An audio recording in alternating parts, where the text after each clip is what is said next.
Hey y'all, so this is gonna kind of be like one of those sporadic Brooks everywhere videos because I'm literally so violently upset right now that it's gonna be hard for me to get through this video. So, sorry. I was looking for evidence or statistics or a record of how many children are taken from their homes every year from misdiagnosed abuse. And wouldn't you know it, there's nothing. But what I did find was this one article, and it's literally got me so upset that I have to talk about this now because I'm running on all 10 engines right this second. It says, hundreds of parents say kids were wrongly taken from them after a doctor misdiagnosed abuse. If you don't know what CPS is, DHS, DSS, they are a state-run organization. It is the government, and their job is supposed to be to ensure that no children is getting harmed in any way, whether it's neglect, abuse, sexual assault, stuff like that. I'm going to start off by just reading this article, and then I'm going to tell you what I think. It says, parents in Michigan lost custody of their 6-week-old son after a doctor observed marks on the abdomen and reported them as diagnostic of physical abuse. A judge ordered the child and the sibling be returned months later. So that means that DSS took this little boy and his sister and had them for months in state custody. However, after a hearing of evidence, the lesions were likely caused by the straps of a baby swing. This whole family had their life uprooted because of a baby swing. A special education teacher in Florida and her pandemic husband were separated from their 4-month-old son after a doctor told child welfare workers that bleeding in the boy's brain must have been the result of violent shaking syndrome.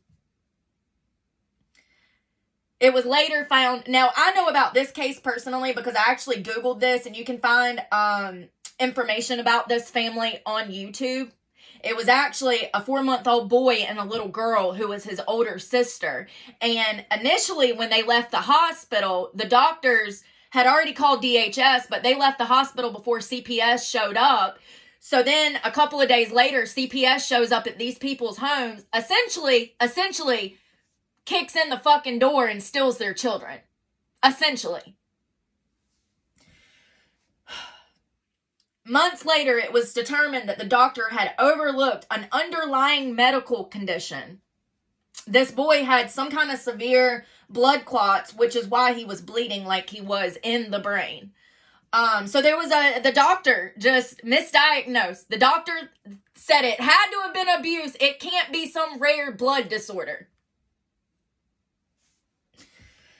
And in Washington State, 2 children were taken from their mother after a doctor reported that she had been abusing them with unnecessary medical treatments. The children were returned 14 months later when a judge ruled that most of the physician's testimony was without supporting factual basis. That's what the judge said. The judge said that the doctor had no factual basis to take this woman's children. Now, mind you, the doctor didn't take the children. The doctor just calls CPS, and CPS takes the children. Y'all, the reason that this makes me so emotional is I know firsthand how these people can fuck up your life. How these people can completely destroy the foundation of which you've built your life on. They can.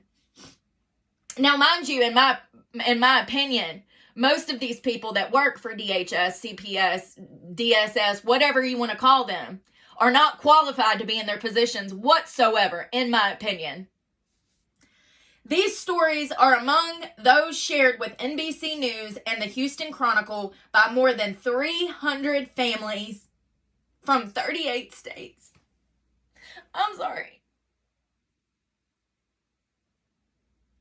I think the hardest part of this is the fact that it was only a year-long investigation. 1 year.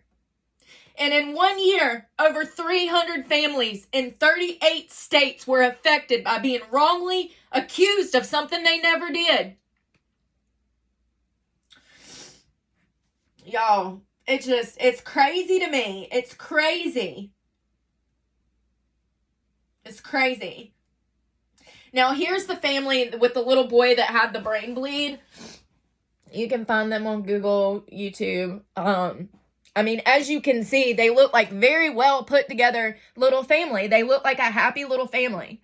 It's just crazy that you can lose everything, lose your kids, lose your job, lose everything you're working towards because these people have a bad feeling. Because that's every single story that I just read to you was a bad feeling. There was no actual basis for any of these children to be taken from their families. Not one of these cases. And apparently, from what, Houston Chronicle and NBC says, there was over 300 families last year that had this done to them. Now, I have a question. How many more of these families don't come forward and don't tell their story?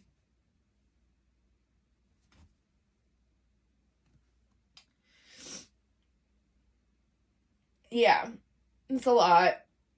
So like I said, this video is kind of sporadic, and I hope one day that I can actually find some evidence to actually give you guys, because I know that people want that, but it is really hard to find, factual, statistical information on how many families exactly have been torn apart. These are the only families that we have right now because they came forward and they spoke of their story, and I wish more people would come forward and tell their story of what actually happened to them with DPS or CPS. I do find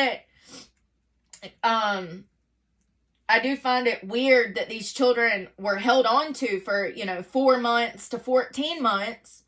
I mean, do you know what can happen to your child in 14 months? 14 minutes, 14 seconds. It's crazy because we don't have any evidence on how many people are actually how many families are torn apart for illegal reasons, in my opinion. This is illegal. What CPS is doing to families that are not abusing their children is illegal. And so we don't have statistics on that. How many families, how many children, none of that we have. But what we do have is we have actual factual statistical evidence of what happens to a child once they're removed from a home and they go into independent living, foster home, temporary foster homes. It's proven that it is not good for them, that it's disruptive to the future. So I don't understand why taking the child, I don't understand why this is the method of doing things. This is obviously not working. Because we have over 300 families just from last year that had their lives destroyed for nothing.